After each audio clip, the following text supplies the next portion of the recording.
Hello everyone, कैसे हैं आप सब? आई होप सब अच्छे होंगे।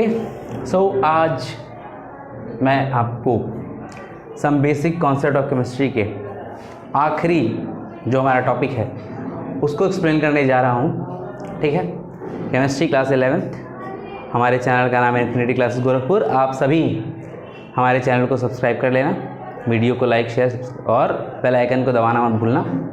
मैं आलोक मिश्रा आपके सामने पेश करता हूँ रिएक्शंस इन द सॉल्यूशन, जो हमने पिछले लेक्चर में बहुत ही शॉर्ट में देखा था। यहाँ ये तरीका होता है किसी भी सॉल्यूशन में डिज़ोल्व अमाउंट ऑफ सब्सटेंस को फाइंड आउट करने की, तो उसी को हम आज पूरी डिटेल में पढ़ेंगे।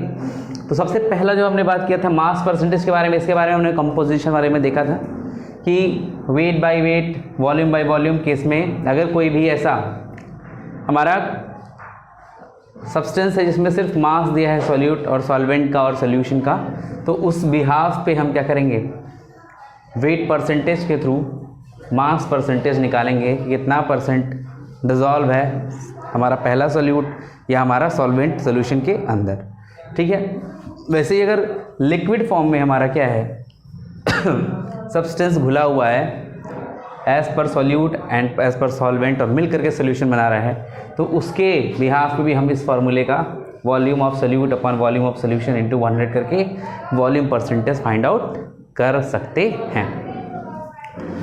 तो ये हमारा मास परसेंटेज है, यहाँ पे आराम से आप देख लीजिए फार्मूले के। यहाँ पे हम क्या करते हैं, मास परसेंटेज का जो भी हमारा टॉपिक है उसके बेस पे न्यूमेरिकल लगाते हैं। इन सब का एक वीडियो में न्यूमेरिकल आपको दे दूँगा। ठीक है, यानी अगला जो वीडियो होगा केमिस्ट्री का ही, उस वीडियो में आपको न्यूमेरिकल्स मिल जाएंगे, किसके, रिएक्शंस इन सॉल्यूशंस के। आज मैं आपको ये टॉपिक बता रहा हूँ, अगले टॉपिक में मैं आपको इसके न्यूमेरिकल करके दिखा दूँगा, आपको जो मेथड है, जो ट्रिक है वो समझा दूँगा कैसे हम न्यूमेरिकल को सॉल्व करते हैं। ठीक है, आइए आगे देखते हैं। नेक्स्ट हमारा टॉपिक है मोल फ्रैक्शन। मोल फ्रैक्शन, भाई फ्रैक्शन में जो हमारा पार्टिकल होता है सॉल्यूट और सॉल्वेंट का, जब उसको हम फ्रैक्शनेट करते हैं, अलग अलग करके निकालते हैं और उससे हम जो बाद में रिजल्टेंट प्राप्त करते हैं उसी को हम मोल फ्रैक्शन कहते हैं। तो उसका डिफिनीशन क्या कहता है कि the ratio of number of moles of a particular component of the total number of mole of solution, मतलब कि total number of mole of solution, ये total number of mole of मतलब कि जिसमें सॉल्यूट और सॉल्वेंट के दोनों particle के संख्या बराबर हो, उसमें से किसी एक सॉल्यूट या सॉल्वेंट के नंबर ऑफ मोल्स का जो रेशियो होता है उसी को हम क्या कहते हैं, मोल फ्रैक्शन कहते हैं। ठीक है, जैसे यहाँ पे मैंने लिखा भी है इक्वेशन कि mole fraction of solute is equal to moles of solute upon what, number of mole of solution. तो number of mole of solution कैसे निकालेंगे, तो mole of solute plus mole of solvent को जब हम एक साथ मिला देंगे तो हमारा क्या निकल जाएगा, मोल फ्रैक्शन ऑफ सॉल्यूट, और ये रेशियो, ठीक है, मोल फ्रैक्शन ऑफ सॉल्यूट को डिनोट करता है। अब बात करेंगे मोल फ्रैक्शन ऑफ सॉल्वेंट। भाई दोनों को लेंगे तभी हमारा क्या निकलेगा, पूरा टोटल मोल ऑफ पार्टिकल्स या मोल ऑफ सब्सटेंस निकल जाएगा। उसमें भी सेम फिनोमेना अप्लाई करेंगे, बस हम जो ऊपर यहाँ मोल ऑफ सॉल्यूट लिखे थे यहाँ पे सॉल्वेंट का मोल लिख करके और नीचे वही number of mole of solute plus number of mole of solvent करके ऐड कर देंगे, और उससे हम जो रेशियो निकलेगा या जो हमारा वैल्यू निकलेगी वो हमारा हो जाएगा मोल फ्रैक्शन ऑफ सॉल्वेंट। और दोनों को ऐड करने पे अगर वैल्यू 1 आ गई तो हमारा कैलकुलेशन सही है, दोनों को कैलकुलेट करने पे वैल्यू 1 नहीं आ रही है तो कैलकुलेशन में कहीं ना कहीं एरर होगा, उसको चेक करना पड़ेगा। ठीक है, तो ये हमारा दूसरा हो गया रिएक्शन इन सॉल्यूशन का टॉपिक। अब बात करते हैं तीसरा, जिसको कहते हैं मोलैरिटी। मैं इधर हो जाता हूँ। मोलैरिटी को बताने के लिए उससे पहले मैं मार्कर ले लूँ।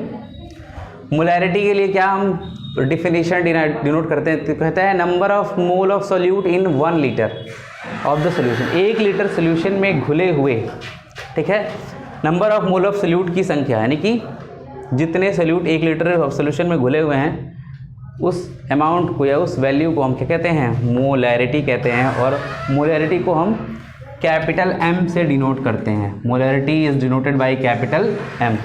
ठीक है ना, फॉर्मूला क्या होता है, number of moles of solute upon volume of solution in litre.